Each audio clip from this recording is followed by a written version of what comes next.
خراسان کا عقاب، اسلام کے نامور جنرل قتیبہ بن مسلم کی داستان جہاد، ایپیسوڈ 18۔ مرو سے روانہ ہونے کے بعد قتیبہ بن مسلم نے فوج کو بہت کم پڑاؤ کروایا۔ وہ جلد از جلد مگر رازداری کے ساتھ بخارا کے گرد و نواح میں پہنچنا چاہتا تھا۔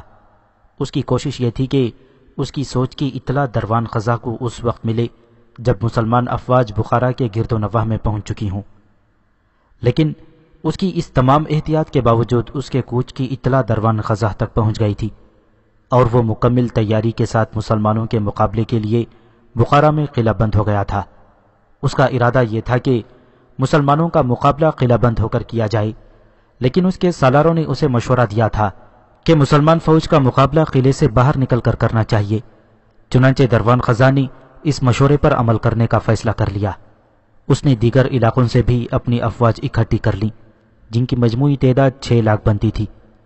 دروان خزاں مسلمان فوج کے مقابلے کے لیے ہر طرح سے تیار تھا، اور قتیبہ بن مسلم اس بات سے بالکل بے خبر تھا۔ جب قتیبہ بن مسلم بخارا کے پاس پہنچا تو اسے اطلاع ملی کہ دروان خزاں اپنی فوج کے ساتھ بخارا سے نکل کر مسلمانوں کے مقابلے کے لیے ہر طرح سے تیار ہے۔ اگرچہ یہ خبر قتیبہ بن مسلم کے لیے حیران کن تھی، کیونکہ اس نے مسلمان فوج کی کوچ کو ہر طرح سے خفیہ رکھنے کی کوشش کی تھی، لیکن اس نے اپنے حواس کو قابو میں رکھا۔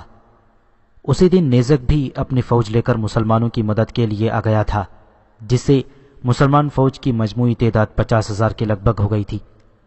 لیکن 6 لاکھ کے مقابلے میں 50,000 بہت کم تعداد تھی۔ لیکن قتیبہ بن مسلم فوج کی نفری کی کمی کو دیکھ کر جنگ سے منہ موڑنے والوں میں سے نہیں تھا۔ اگلے دن فوجیں آمنے سامنے صف آرا ہو گئیں۔ ایک طرف 6 لاکھ کا کثیر لشکر تھا، جبکہ دوسری طرف صرف 50,000 کا لشکر۔ جنگ شروع ہوئی۔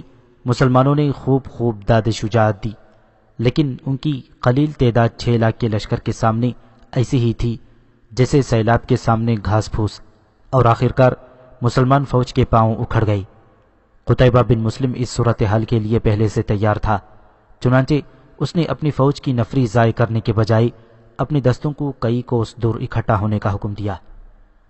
مسلمان دستوں کا اکٹھا ہونا اگرچہ مشکل تھا، کیونکہ دشمن ان کا پیچھا کرتا آ رہا تھا، لیکن کچھ بھاگ دوڑ کے بعد قتیبہ اپنے دستوں کو اکٹھا کرنے میں کامیاب ہو گیا۔ دروان خزاں نے جب مسلمانوں کو دوبارہ اکٹھا ہوتے دیکھا تو اس نے اپنی فوج کو مسلمانوں کا پیچھا کرنے سے روک دیا۔ قتیبہ بن مسلم بھی یہ جان چکا تھا کہ دروان خزاں کی فوج سے لڑنا اس وقت عقل مندی نہیں ہو سکتی، چنانچہ اس نے اپنی فوج کو مرو کوچ کرنے کا حکم دے دیا۔ یوں اس جنگ کا خاتمہ مسلمانوں کی پسپائی پر ہوا تھا۔ اس جنگ کے بارے میں کسی تاریخ میں واضح تفصیلات نہیں ملتی۔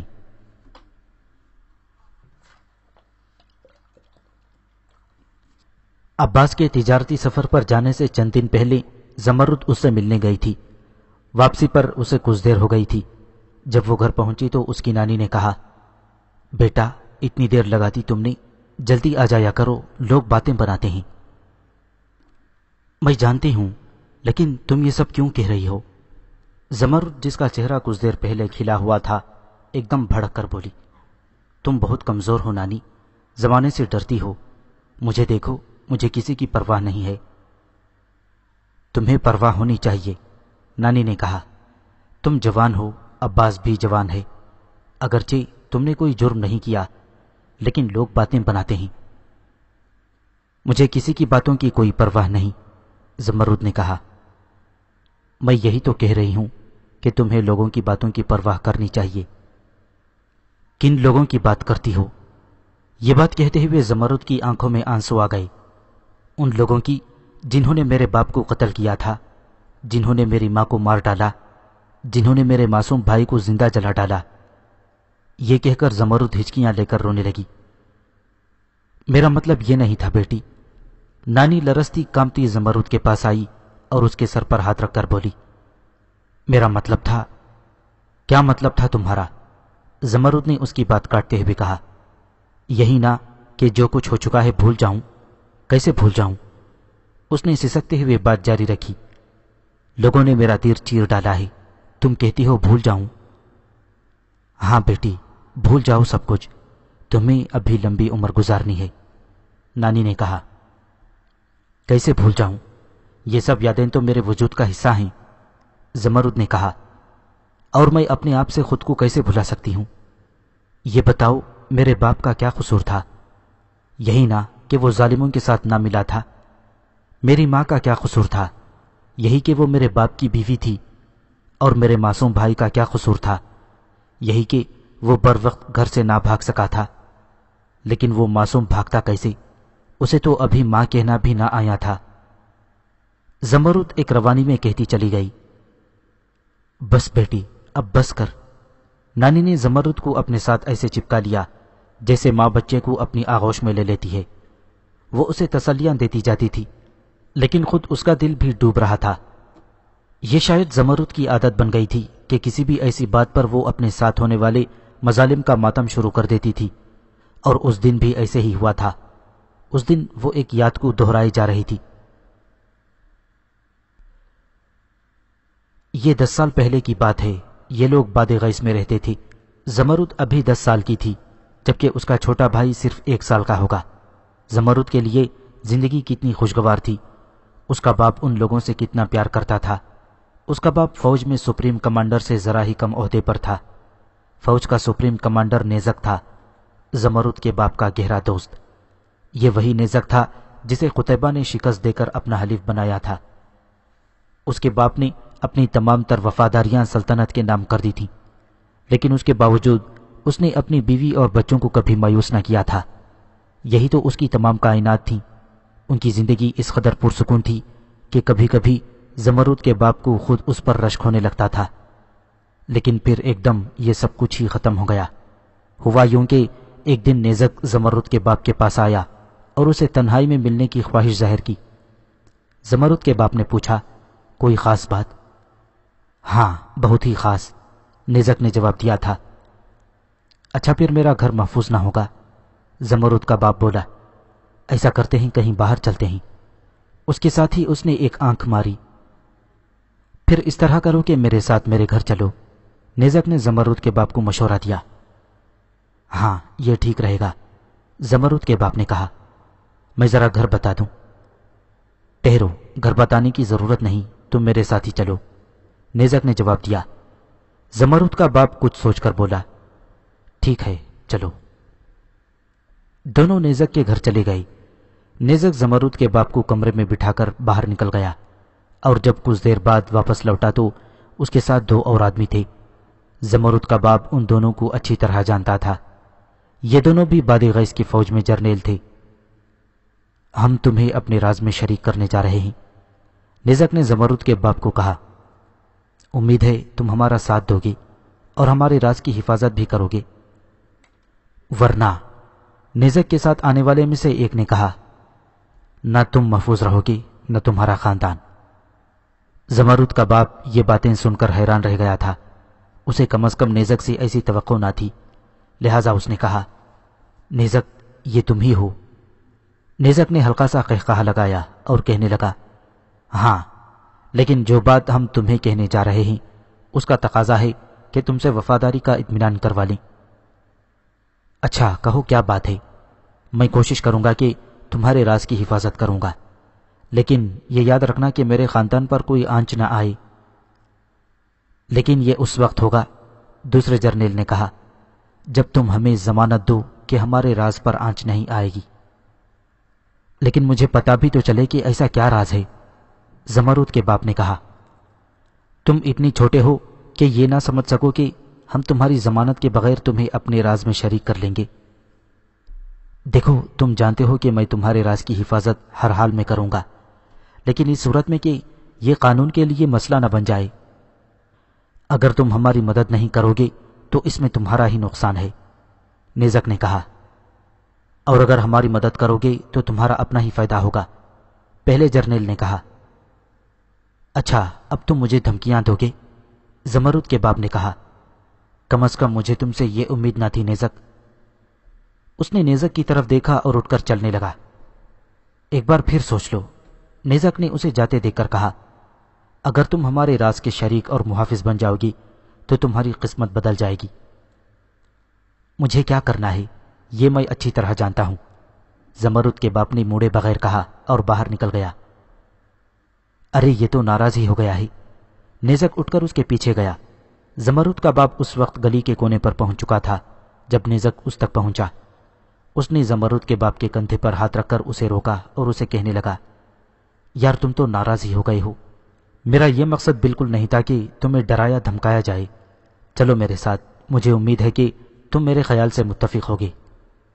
زمرد کا باپ کچھ کہے بغیر نیزک کے ساتھ چل پڑا۔ واپس اسی کمرے میں پہنچ کر زمرد کا باپ خاموشی سے بیٹھ گیا۔ اس وقت نیزک کی آواز کمرے میں ابھری، دیکھو تم میرے دوست ہو، اگر میری کوئی بات تمہیں بری لگی ہو تو مجھے معاف کر دینا، لیکن تمہیں اس بات کا اقرار کرنا ہوگا کہ ہمارے راز کی حفاظت کرو گے، چاہے ہماری مدد کرو یا نہ کرو، لیکن اس بات کو راز میں رکھو گے۔ نیزک کہتا چلا گیا۔ جواب میں زمرد کے باپ نے صرف سر ہلا دیا، جیسے وہ اس بات کا اقرار کر رہا ہو کہ ان کے راز کی حفاظت کرے گا۔ یہ ہوئی نا بات، پہلے جرنیل نے کہا۔ اب میرے خیال میں ہمیں وہ بات کرنی چاہیے جس کے لیے ہم یہاں اکٹھے ہوئے ہیں۔ تمہیں باد غیث کے حالات معلوم ہیں؟ نیزک نے زمرد کے باپ کو مخاطب کرتے ہوئے کہا۔ ہمارا بادشاہ حکومت چلائے گا، اسے تو عیش و عشرت سے ہی فرصت نہیں ملتی۔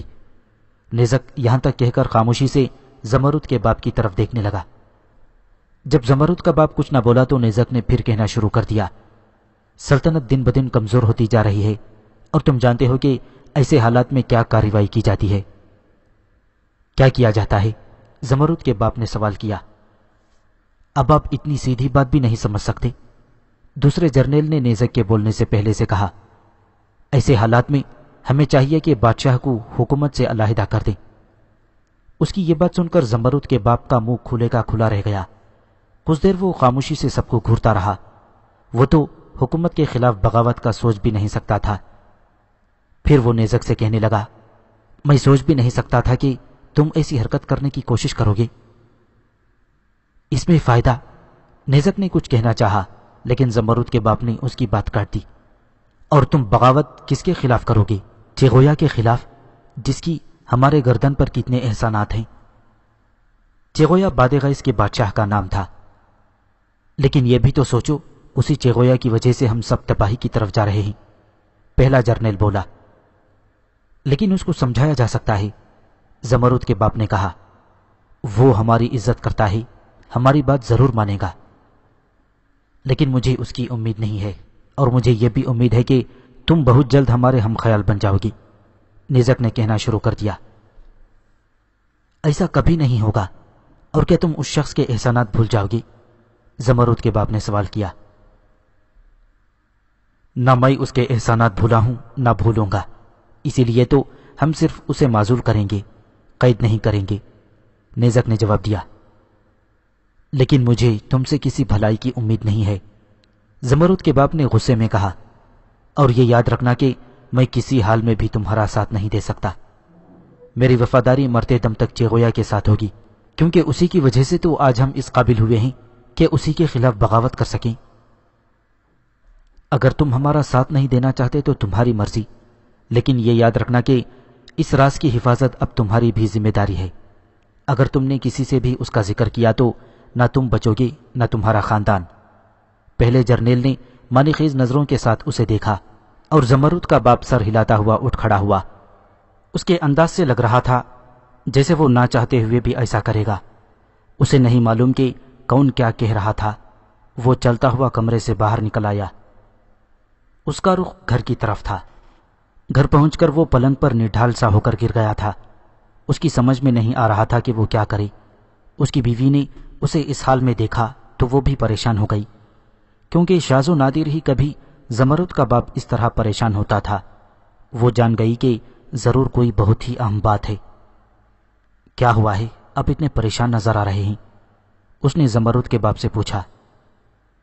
پہلے یہ دروازہ بند کر دو، زمرد کے باپ نے کمرے کے دروازے کی طرف اشارہ کرتے ہوئے کہا۔ اس کی بیوی نے دروازہ بند کیا اور زمرد کے باپ کے پاس آ کر بیٹھ گئی۔ کچھ دیر کمرے میں خاموشی رہی، تب زمرد کے باپ نے اپنی بیوی کو مخاطب کرتے ہوئے کہا، مجھ سے ایک وعدہ کرو کہ حالات کتنے ہی خراب کیوں نہ ہو جائیں، تم میرے فیصلوں کا احترام کرو گی۔ اس کی بیوی سمجھ گئی کہ ضرور کوئی گڑبڑ ہوئی ہے۔ وہ اپنے خاوند کی ہمت بڑھانے کے لیے بولی، یہ بھی کوئی کہنے کی بات ہے، کیا آج تک میں نے آپ کے کسی فیصلے کی مخالفت کی ہے؟ پہلے کی بات اور تھی، زمرد کے باپ نے کہا۔ اب حالات بالکل بدل گئے ہیں۔ تمہیں اقرار کرنا ہوگا کہ دل و جان سے میرے فیصلوں کا احترام کرو گی، کوئی بھی مشکل آئے ثابت قدم رہو گی۔ اس کی بیوی نے سر ہلایا کہ گویا اس نے ان باتوں کا اقرار کر لیا تھا۔ یہ خیال رکھنا کہ کبھی میرے نام پر آنچ نہ آنے دینا، زمرد کے باپ نے کہا۔ آج تک میری وجہ سے آپ کے نام پر آنچ نہیں آئی، آئندہ بھی نہیں ہوگا، اس کی بیوی نے جواب میں کہا۔ یہ یاد رکھنا کہ شاید مجھے قتل کر دیا جائے، اگر ایسا ہو تو تم یہاں نہیں رکنا، بچوں کو اور اپنی ماں کو لے کر یہاں سے دور چلے جانا، یہاں تمہارے لیے کوئی جگہ نہ ہوگی۔ یہ باتیں سن کر اس کی بیوی کا منہ کھلے کا کھلا رہ گیا، اس کی آنکھوں میں آنسو آ گئے۔ وہ بولی، آپ کیسی باتیں کرتے ہیں؟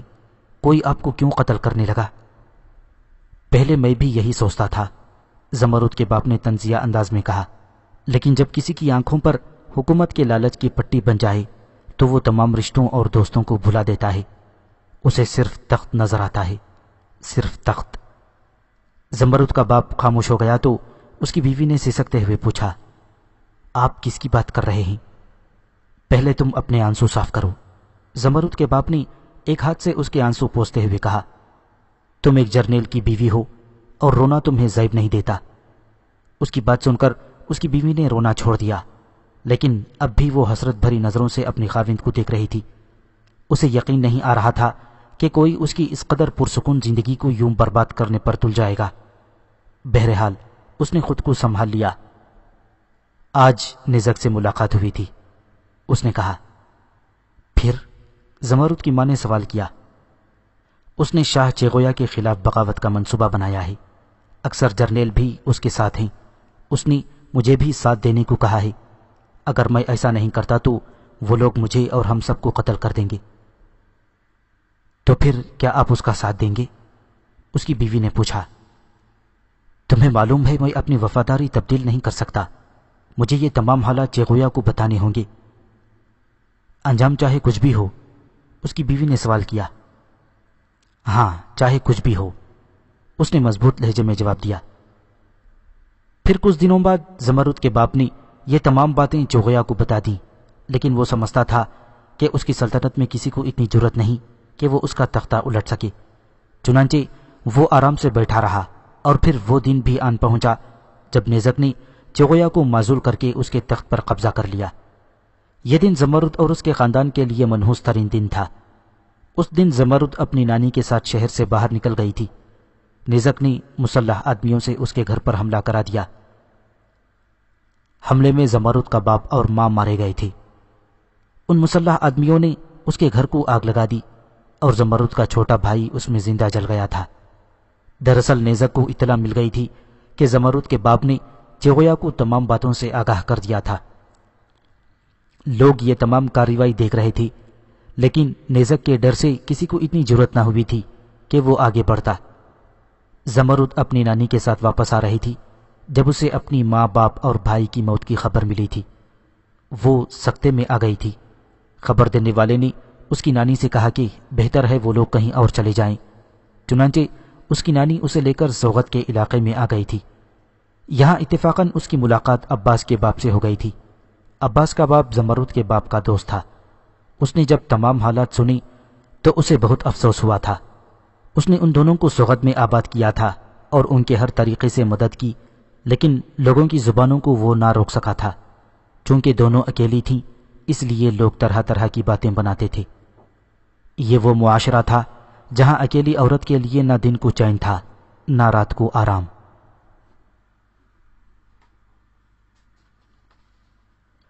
عباس کے تجارتی سفر پر جانے کے کچھ دن تک تو زمرد خاموش اور بجھی بجھی سی رہی، لیکن اس کی نانی کے سمجھانے پر اس کے دل کو کسی حد تک قرار آ گیا۔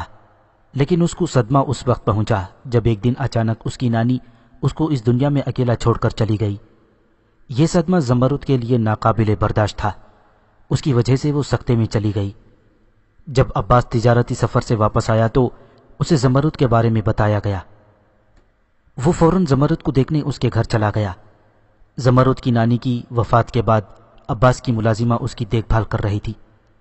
جس وقت عباس زمرد سے ملنے آیا تھا وہ سو رہی تھی۔ اس نے زمرد کو اٹھانے کی کوشش نہ کی بلکہ وہاں سے چلا آیا۔ واپس آتے وقت اس نے ملازمہ کو ہدایت کر دی تھی کہ جب زمرد اٹھے تو اسے اطلاع کر دے۔ گھر پہنچتے پہنچتے عباس کا سر سوچ سوچ کر چکرانے لگا۔ اس کے لیے زمرد کی حالت ناقابل برداشت تھی۔ کبھی وہ زمرد کے ٹھیک ہونے سے مایوس ہو جاتا اور کبھی اپنے دل کو تسلی دے لیتا، لیکن پھر جلد ہی حقیقت کی دنیا میں واپس آ جاتا۔ لیکن یہ حقیقت اس کے لیے ناقابل برداشت اور انتہائی تلخ تھی۔ وہ ہر قیمت پر اس سے فرار چاہتا تھا، لیکن فرار ممکن نہ تھا۔ جو ہی وہ گھر پہنچا، اس کا ایک دوست اس کے انتظار میں موجود تھا۔ اس کا نام ترخان تھا۔ ترخان عباس کا گہرا دوست تھا، لیکن پرلے درجے کا کاروباری شخص تھا۔ عباس جو قافلہ بخارا لے کر گیا تھا اس میں ترخان کا بھی مال تھا، اور اب ترخان عباس سے اپنا حصہ لینے آیا تھا۔ اسے جو ہی خبر ملی تھی کہ عباس واپس آ گیا ہے، وہ فوراً اس کے گھر پہنچ گیا تھا۔ اس وقت عباس کی حالت ایسی ہو رہی تھی کہ وہ کسی سے ملنا نہیں چاہتا تھا، لیکن وہ ترخان کو ٹال بھی نہیں سکتا تھا۔ لہذا اس نے سوچا کہ اسے اس کا منافع دے کر رخصت کر دے۔ کچھ دیر رسمی سی گفتگو ہوتی رہی، حال احوال پوچھا جاتا رہا، لیکن اس عرصے میں ترخان یہ اندازہ کر چکا تھا کہ عباس پریشان ہے، اس لیے اس نے سوال کیا، یار کافی پریشان لگتے ہو۔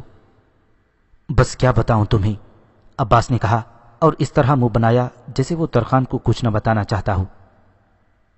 پھر بھی ترخان نے دوبارہ کہا، کوئی تو وجہ ہوگی پریشانی کی۔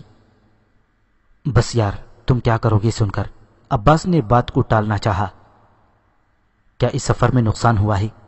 ترخان نے اپنی کاروباری ذہنیت کی عکاسی کی۔ میں تمہیں پہلے ہی بتا چکا ہوں کہ اس سفر میں بہت منافع ہوا ہے، عباس نے اسے گھورا۔ ترخان نے مسکراتے ہوئے کہا، تم تو برا مان گئے، چلو نہیں بتانا چاہتے ہو تو نہ بتاؤ، لیکن مجھے معلوم ہے۔ کیا معلوم ہے؟ عباس نے پوچھا۔ یہی کہ تم زمرد کی وجہ سے پریشان ہو، ترخان نے کہا۔ ترخان عباس کے قریبی دوستوں میں سے تھا، اس لیے عباس کی کوئی بات اس سے چھپی نہیں تھی۔ ترخان کو معلوم تھا کہ عباس زمرد کے گھر سے آ رہا ہے، اس لیے اس نے اندازہ لگایا تھا کہ وہ زمرد کی وجہ سے پریشان ہے۔ ہاں یہی وجہ ہے، عباس نے کہا۔ اب کیسی ہے وہ؟ ترخان نے پوچھا۔ وہ سو رہی تھی، اس لیے میں نے اسے نہیں دیکھا، عباس نے آہ بھرتے ہوئے کہا۔ لیکن ملازمہ بتا رہی تھی کہ وہ کسی کو نہیں پہچانتی، طبیب بھی اس کے بارے میں پر امید نہیں۔ اچھا، میں تمہارا زیادہ وقت نہیں لینا چاہتا، تم تھکے ہوئے بھی ہو، آج ہی آئے ہو اور پریشان بھی ہو، بس اتنا کرو، میرا منافع مجھے دے دو، مجھے ویسے بھی رقم کی ضرورت ہے۔ ترخان نے اپنی بات کہہ دی۔ اچھا بیٹھو، عباس نے کہا اور اٹھ کھڑا ہوا، میں رقم لاتا ہوں۔ اس کے ساتھ ہی وہ دوسرے کمرے میں چلا گیا۔ کچھ دیر بعد وہ دوبارہ کمرے میں داخل ہوا تو اس کے ہاتھ میں چمڑے کی تھیلی تھی۔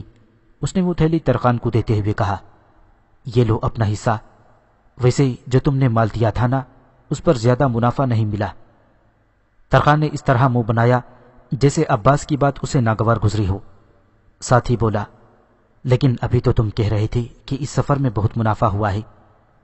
ٹھیک ہے، سفر میں منافع ہوا ہے، لیکن تمہیں تو وہی ملے گا جو تمہارے مال پر ملا ہے، اور ابھی تو میں نے اس میں اپنا حصہ نہیں لیا۔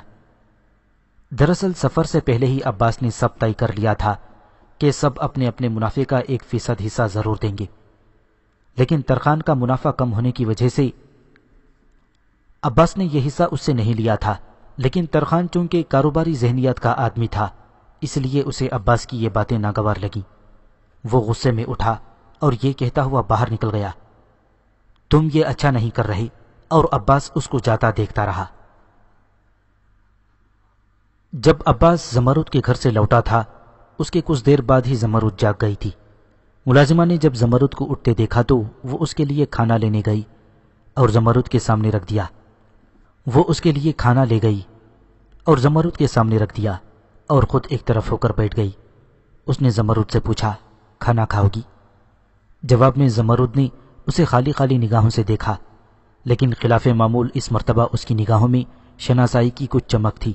یوں محسوس ہوتا تھا جیسے وہ کچھ پہچاننے کی کوشش کر رہی ہو، اور اس نے پہچان لیا کہ اس کے سامنے عباس کی ملازمہ بیٹھی تھی۔ جیسے اس کو سب کچھ یاد آنے لگا ہو۔ اس کے ساتھ ہی اس کے منہ سے چیخ نکلی اور وہ پھوٹ پھوٹ کر رونے لگی۔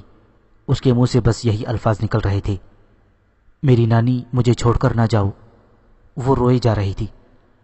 خادمہ نے یہ دیکھا تو عباس کے گھر پیغام بھجوا دیا کہ زمرد سکتے سے باہر آ گئی ہے اور روئی جا رہی ہے۔ پیغام عباس نے وصول کیا اور گھر کسی کو بتائے بغیر زمرد کے گھر چلا گیا۔ اسے یوں محسوس ہو رہا تھا جیسے وہ کسی خواب سے بیدار ہوا ہو۔ اس کے گھر پہنچ کر عباس نے زمرد کو دلاسا دینا شروع کر دیا۔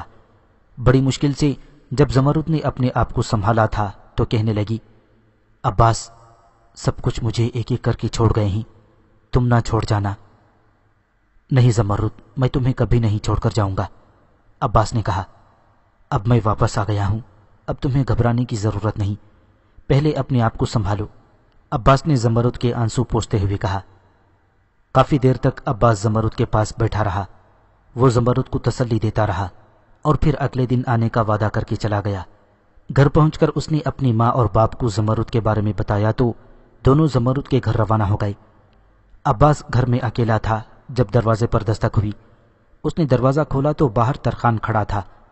اس نے ترخان کو اندر آنے کے لیے کہا، لیکن ترخان بولا، میں اندر بیٹھنے نہیں آیا ہوں، تم سے ایک بات کرنی ہے۔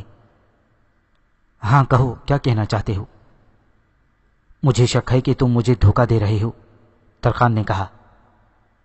میں سمجھا نہیں، کس قسم کا دھوکہ؟ عباس نے پوچھا۔ زیادہ معصوم بننے کی ضرورت نہیں ہے، تم نے میرے منافع کا بڑا حصہ خود رکھ لیا ہے۔ ترخان کی بات سن کر عباس کو غصہ آ گیا۔ وہ غصے میں بولا، تم کیا سمجھتے ہو میں تمہارے 2 ٹکوں کی خاطر بے ایمانی کروں؟ تمہارا جو منافع تھا وہ میں نے تمہیں دے دیا ہے، بلکہ اس میں سے اپنے حصے کی رقم بھی نہیں نکالی۔ بس زیادہ باتیں نہ بناؤ، مجھے سب معلوم ہے، ترخان نے کہا۔ تمہیں کیا معلوم ہے؟ عباس نے کہا۔ کچھ بھی نہیں، بلکہ حق تو میرا بنتا ہے کہ تمہاری رقم سے اپنا حصہ وصول کروں۔ ترخان جو پہلے سے غصے میں تھا بھڑک کر بولا، تم مجھ سے کیا وصول کرنا چاہتے ہو جبکہ تم میرے مال کو غصب کیے بیٹھے ہو؟ جاؤ، مجھے پریشان نہ کرو، کل آنا، باقی لوگوں کے سامنے معاملہ طے ہوگا، عباس نے کہا۔ مجھے باقی لوگوں سے غرض نہیں، لیکن تم جو کچھ کر رہے ہو اچھا نہیں ہے، تمہیں اس کا نتیجہ اچھا نہیں ملے گا۔ ترخان یہ کہہ کر غصے کی حالت میں چلا گیا اور عباس نے مسکراتے ہوئے دروازہ بند کر دیا۔ زمرد کی نانی کو مرے 1 مہینے سے زیادہ ہو گیا تھا اور اب زمرد نے اپنے آپ کو کافی حد تک سنبھال لیا تھا۔ اس میں سب سے بڑا ہاتھ عباس کا تھا، جس نے زمرد کا حوصلہ بڑھانے کے لیے کوئی کسر نہ اٹھا رکھی۔ جب سے زمرد سکتے میں آئی تھی، عباس روزانہ شام کو زمرد کو لے کر اسی جگہ لے جاتا تھا جہاں وہ پہلے ملا کرتے تھے۔ اس شام بھی وہ زمرد کے ساتھ اسی جگہ موجود تھا۔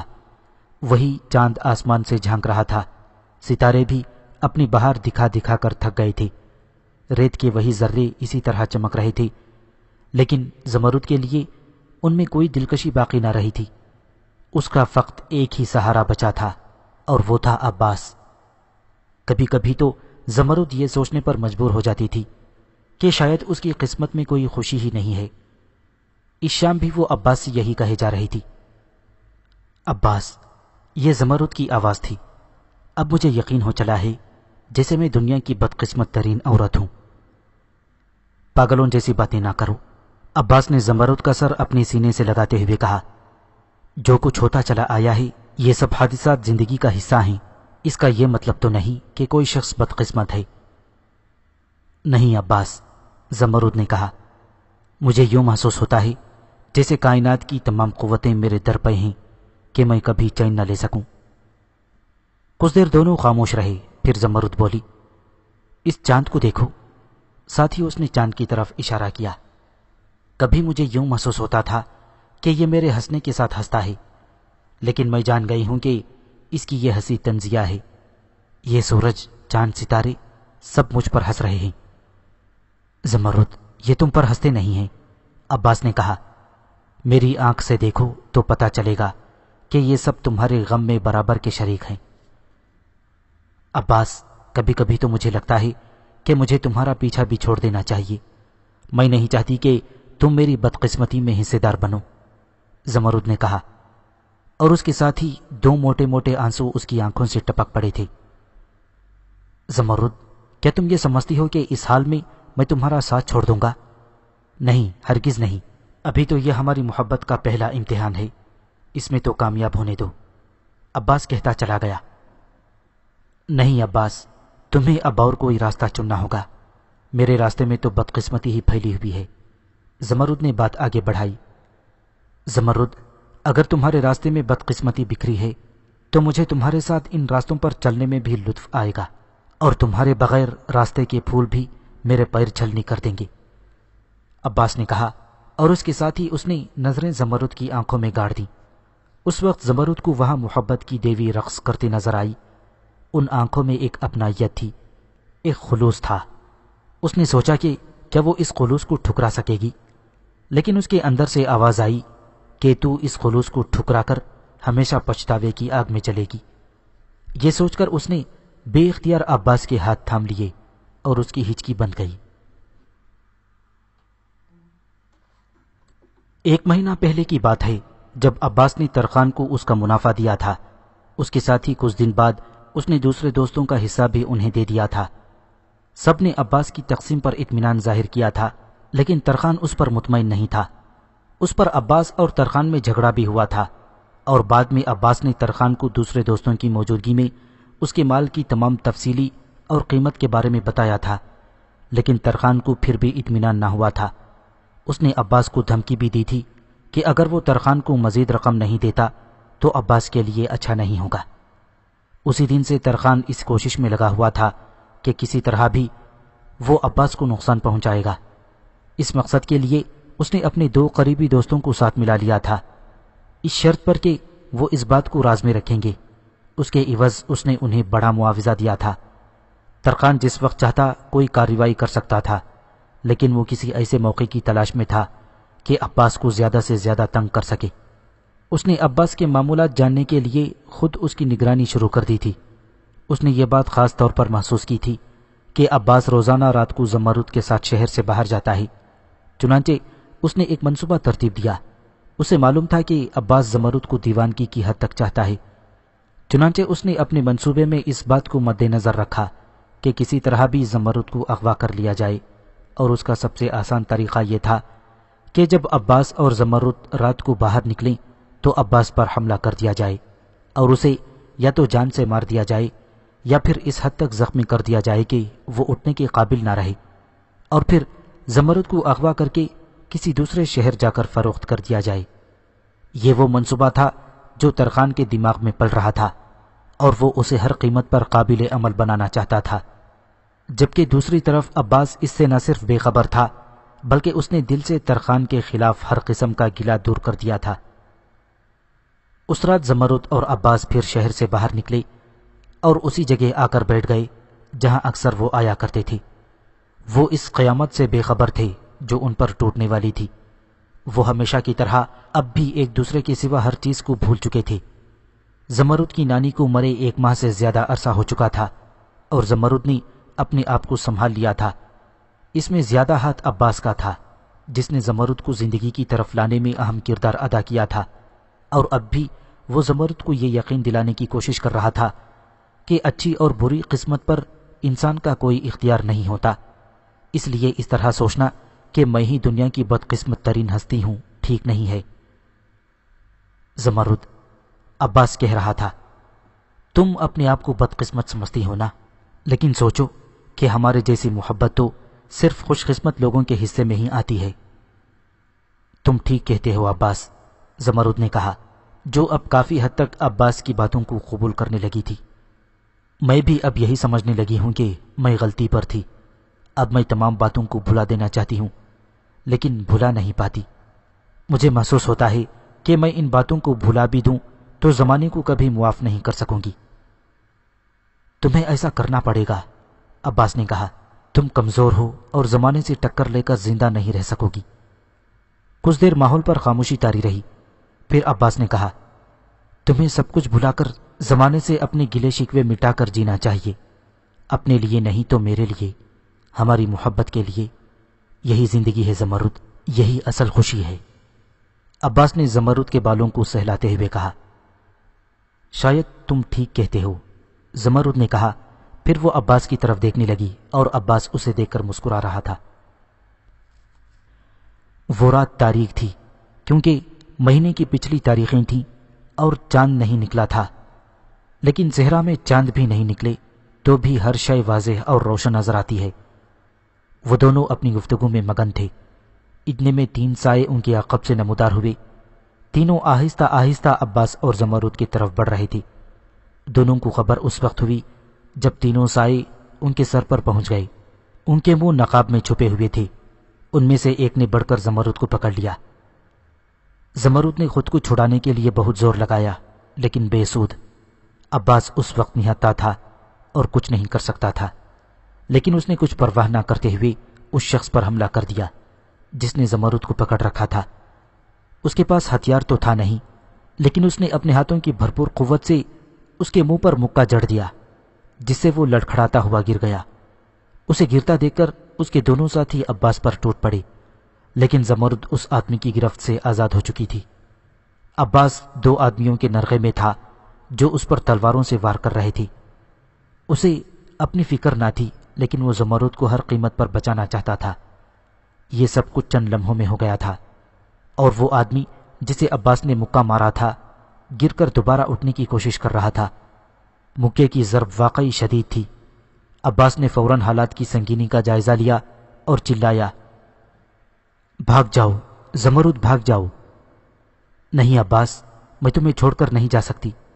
زمرد جو ابھی تک حیران پریشان کھڑی تھی ایک دم چلائی، ساتھ ہی اس کے اندر ایک جذبہ انتقام نمودار ہو گیا اور اس نے ان 2 میں سے ایک پر حملہ کر دیا جو عباس پر حملہ آور ہوئے تھے۔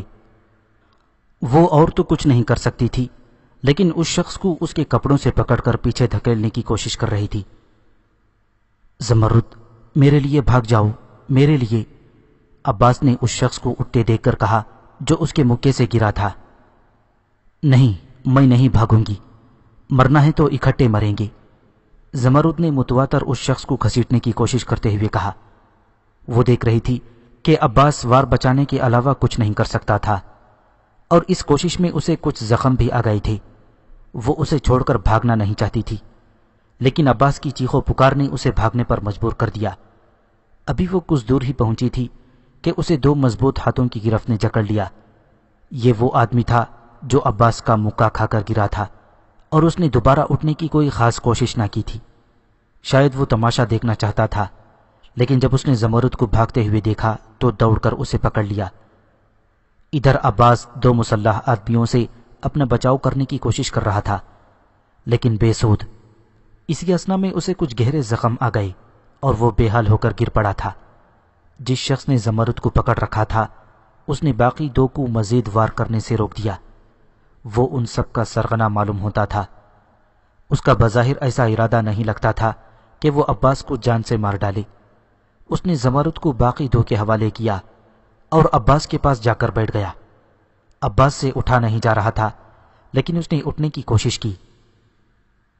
نہ نہ نہ، اس نقاب پوش نے کہا، لیٹے رہو اور اب تم اٹھ تو نہیں سکتے۔ اس کے لہجے میں گہرا طنز تھا۔ عباس کو یہ آواز کہیں دور سے سنائی دے رہی تھی۔ اس کے جسم سے خون نکلتا جا رہا تھا اور اس پر غنودگی طاری ہو رہی تھی۔ اس نے دیکھا کہ نقاب پوش اپنے چہرے سے نقاب ہٹا رہا ہے، لیکن اندھیرے کی وجہ سے وہ چہرہ پہچان نہ سکا۔ مجھے پہچانا، نقاب پوش نے کہا۔ عباس کو یہ آواز سنی سنی سی لگی تھی، لیکن وہ اسے پہچان نہ سکا۔ میں ترخان ہوں، اس کے لہجے میں زہر بھرا ہوا تھا۔ آج میں نے اپنا بدلہ لے لیا ہے۔ اس کے ساتھ ہی اس نے ہلکا سا قہقہ لگایا اور دوبارہ بولا، اب تمہاری ہونے والی بیوی ہماری ملکیت ہے، میں اسے بیچ کر اپنا منافع پورا کروں گا۔ ترخان کہتا چلا گیا۔ اس کی یہ بات سن کر عباس نے اٹھنے کی آخری کوشش کی تھی اور اس کے ساتھ ہی اس کا ذہن تاریکی میں چلا گیا۔ اسے اٹھا لو، ترخان نے ایک آدمی کو کہا، اور اسے اس کے گھر کے دروازے کے آگے ڈال کر دروازہ کھٹکھٹا کر بھاگ جانا۔ کوشش کرنا ذرا جلدی پہنچو تاکہ یہ مرے نہیں۔ ہم باد غیث جانے والے راستے پر تمہارا انتظار کریں گے۔ چلو جلدی کرو، رات کے وقت کوئی تمہیں نہیں دیکھے گا۔ اس کی بات سنتے ہی اس شخص نے عباس کو اپنے کندھے پر اٹھا لیا اور اسے لے کر جانے لگا۔ سنو، وہ ترخان کی آواز سن کر رک گیا۔ ترخان کہہ رہا تھا، ہم تمہارا گھوڑا بھی ساتھ لے جا رہے ہیں۔ اس نے سر ہلایا اور آگے چل پڑا۔ دراصل یہ تینوں جب عباس پر حملے کے لیے آئے تھے تو اپنے گھوڑے ساتھ لائے تھے، جن پر سفر کی ضرورت کا سامان، خوراک اور پانی بھی لدا ہوا تھا۔ گھوڑے انہوں نے مقررہ مقام سے کافی دور باندھ دیے تھے۔ اس کے جانے کے بعد ترخان نے دوسرے آدمی سے کہا، میرے خیال میں تمہیں اب اس نقاب کی ضرورت تو نہیں رہی؟ ہاں، وہ شخص بولا اور نقاب اتار دیا۔ اچھا، اس طرح کرو کہ اسے اتار کر اس لڑکی کے ہاتھ کمر کی طرف باندھ دو۔ ترخان نے اسے گویا حکم دیا۔ بہت بہتر، اس نے کہا، شاید وہ عادتاً کم گو تھا۔ ترخان اور اس کے ساتھی زمرد کو لے کر اس راستے پر چل پڑے تھے جو چین کے ابتدائی علاقوں کی طرف جاتا تھا۔ چین اس دور میں ایک بڑی تجارتی منڈی تھا اور ترخان اور اس کے ساتھی اس علاقے کی طرف جا بھی اسی لیے رہے تھے۔ اس طرح ترخان نہ صرف عباس کی رسائی سے دور ہوتا جا رہا تھا بلکہ اس کے لیے کاروبار کے مواقع بھی بڑھ جاتے تھے، اور رہی زمرد کی بات تو وہ دل میں زمرد سے زبردستی شادی کا ارادہ بھی کر چکا تھا۔ اس کا وہ ساتھی بھی جو عباس کو اس کے گھر کے دروازے کے آگے پھینکنے گیا تھا، واپس آ کر اس کے ساتھ شامل ہو چکا تھا۔ چونکہ ان کا سفر بہت لمبا تھا، اس لیے ترخان اور اس کے ساتھی اس طرح سفر کر رہے تھے کہ تھکاوٹ کا احساس نہ ہو۔ اس مقصد کے لیے وہ جہاں موقع ملتا پڑاؤ ڈال لیتے تھے۔ اس دوران ترخان نے کئی مرتبہ زمرد سے بات کرنے کی کوشش کی، لیکن جب بھی ترخان اس سے بات کرنے کی کوشش کرتا، زمرد یا تو غصے سے منہ پھیر لیتی یا زارو قطار رونا شروع کر دیتی۔ اس کو نہ کھانے کا ہوش رہا تھا نہ پینے کا۔ ان لوگوں کو سوغت سے چلے ہوئے ایک ہفتہ ہو گیا تھا، اور اس ایک ہفتے میں زمرد کا شگفتہ چہرہ مرجھا سا گیا تھا۔